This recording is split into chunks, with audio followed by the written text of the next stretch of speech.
couple of months ago, Herald lent me this awesome little Brat 125 for a few weeks, and I had a load of fun riding it around London. So in today's video, I'll tell you all about the specs, take it for a spin, and I'll tell you what I liked about it and what I didn't. But before we get started, if you're new here and you want to see more reviews like this, as well as all of the latest motorcycle news right here on YouTube, then please do remember to hit subscribe. So let's dive into the specs, starting with the engine.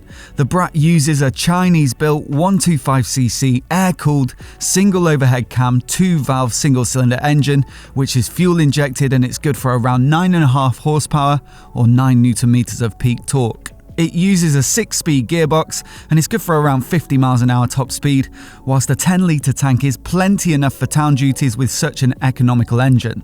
An awesome looking steel trellis frame is built around it, and all in the bike weighs 147 kilograms, which makes it feel super manageable and nimble in town. But despite its relatively modest power and slender weight, it actually feels like quite a big bike with wide handlebars and a seat height that's 820mm, which is significantly taller than other bikes I've reviewed in this segment. That's partly down to some substantial upside-down forks which are non-adjustable and a preload adjustable monoshock at the rear. It rolls on some scrambler-style spoked wheels with semi-knobbly tyres, and braking is taken care of by a 2-pot caliper at the front on a 270mm wavy disc, whilst a single piston caliper on 220mm disc accounts for the rear. The braking system is linked as required by law when ABS isn't present, so that means that whilst the front brake lever operates just the front brake, the foot pedal will apply both the front and rear.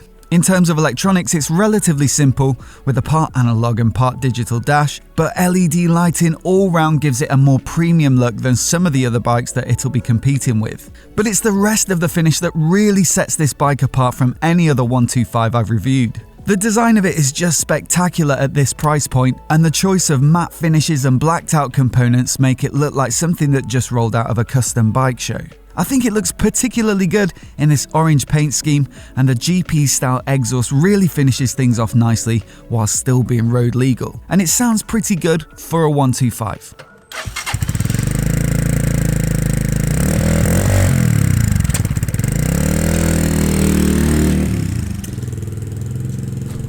You know, a guy was chatting to me back there when he saw me filming this bike, and he said, "Is that really a 125? Because it looks really big for a small capacity bike." And I think it's down to the tall suspension. It's got a fairly tall seat height, wide bars, chunky tyres. It makes it look like a much bigger bike. Another guy who walked past as well asked me if it was a custom bike. I think they've done a great job of giving it that styling.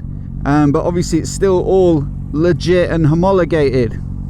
But yeah, in terms of that big bike feel, it actually makes it really comfortable to ride. I'm not that tall, I'm about 5'9", but I prefer something a little taller, just so I'm up high looking over the traffic, and it's totally uncramped as well. It's nice and spaced out. The width of the bars, I mean, if you like that kind of off-roady style feel to a bike, then you might appreciate it, but it does make you think twice about nipping through gaps like that, because they really are quite wide. And I think the guy who dropped it off, or somebody from Herald that I was chatting to, said that they might make these bars narrower on all the production bikes just to make it a bit more nimble through town. And you know, I say it's very spaced out, but 820mm isn't the level of tall where you're getting a bit anxious when you're stopping at lights like this. Like, I can easily get one foot down and I can tiptoe either side as well.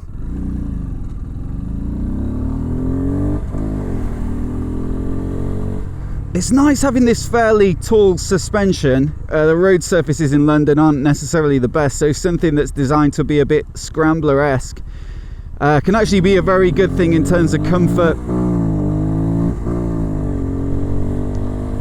It does sometimes feel a little bit harsh or firm, but that's probably to be expected at this price point. And also it's not a heavy bike, so it doesn't really ride the lumps and bumps quite as well as a more weighty machine. And then there's the seat, which looks great to me and feels pretty good too for short urban duties, but it is firm, and so you do feel more of the bumps again. But you know, in summary, I could easily commute on something like this for an hour or so each way every day. You know, in terms of the actual riding experience, the width of the bars gives you so much leverage that it really turns quite quickly. Very agile and maneuverable through heavier traffic. The clutch is nice and light. The gearbox is decent. I wouldn't say it's silky smooth, but again, at this price point, it's nothing to complain about really. And then the brakes are good. I mean, I always mention the link braking as a bit of a pitfall of this genre of bike.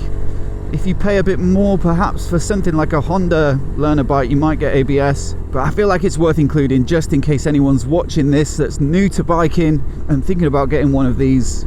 You know, one of the things you have to master with your bike is using the brakes, getting in touch with how much power to send to each in order to stop as quickly and safely as possible. And sometimes, you know, the rear brake comes in handy for doing like low speed maneuvers. You can drag a bit of rear brake so that the engine's got momentum, but your speed's not getting too quick. You don't really have the option of doing that with the link braking system. So the front brake lever will do the front brakes, but the rear will do the front and rear. So there's no way to control the rear brake independently. And also, if you do use that pedal, then there's no way to modulate how much braking is going to the front or the rear. And I would say that your foot is probably not as nuanced at getting feedback from the brakes, especially if you're wearing boots, than you would be with your fingers through the levers. So you do have to be careful and avoid stamping on it in order to lock up the front wheel, especially if it's wet. But you know, it's the sort of thing you can adapt to and get used to and adapt your riding style to, you know, to account for it. So otherwise the brakes feel pretty good, and for that reason, you know, I'm mainly using the front brake pretty much all the time, and it's more than powerful enough to stop a little bike like this. So all that stuff is good. I'd say the only thing about this bike is that sort of relatively modest level of power compared to something like the Hyosung Aquila that I rode a few weeks ago. That's a V-twin 125 cruiser style learner bike, and it's the only V-twin in the market, so it might not be necessarily that fair a comparison, but that has 14 horses, and although 14 horsepower doesn't sound like a massive leap from 9, when you're down at this power level, you know, that's like half as much power again, and you really do notice the difference. Now that bike is more expensive, and I wouldn't say it's anywhere near as good looking as this bike, but it's certainly something to consider, especially when you're thinking about what type of riding you'll be doing on a little 125 like this. If you have to do motorway stretches or whatever, then take this for a spin and see if you think you'll feel comfortable doing that kind of riding on it. So, you know, as an example of how quickly it accelerates, we're doing about 15 mile an hour in second gear here at 5,000 revs, so it'll rev out to 10,000. So that's up to 30. I mean, up to 30, that's fine, and I'm not the lightest rider either, so it'll go a bit quicker with someone with a more slender build. You know, that's plenty quick enough for keeping up with the traffic when you accelerate away from the lights. It's just when you get up to 40, 50, it starts to drag a bit. You don't really have to rev the nuts off it though. There's enough torque in the mid-range there that you can sort of ride it around 4,000 to 6,000 revs. And what I do like is that when you do give it a lot of revs,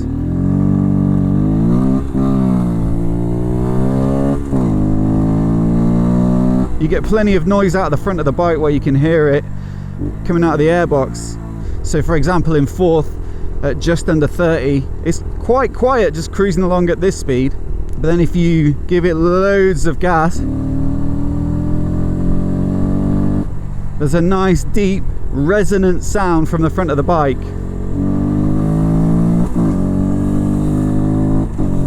But yeah, not the most powerful bike in the budget 125 learner segment, but it has to be said, I've had more compliments about this bike from passers-by when I'm stopping to do photos and filming than I have for all the other 125s I've ever borrowed to review combined.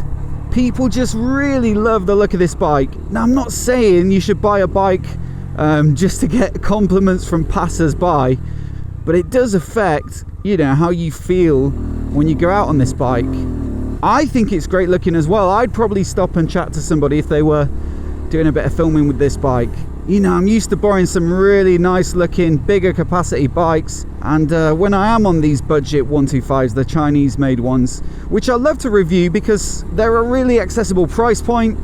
You know, they'll get new riders into biking. They make sense from a economical perspective in the city as well.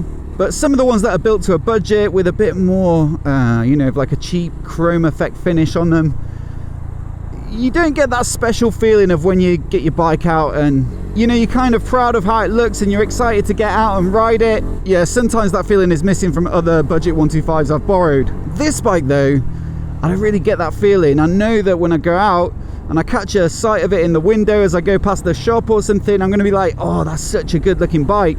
And it just makes the experience that bit more special. So if you've got the cash to spend on it, you're limited perhaps by your license to a 125, but you want something that looks the nuts, then this is definitely one to go on your shortlist. Anyway, I hope you've enjoyed this little video with the Herald Brat 125. As always, if you've got questions, leave them in the comments below and I'll try and get back to as many of you as I can. I think we can all agree that this is a beauty of a little machine. And if you're new here and you want to see more videos like this, hit subscribe and I'll catch you next time.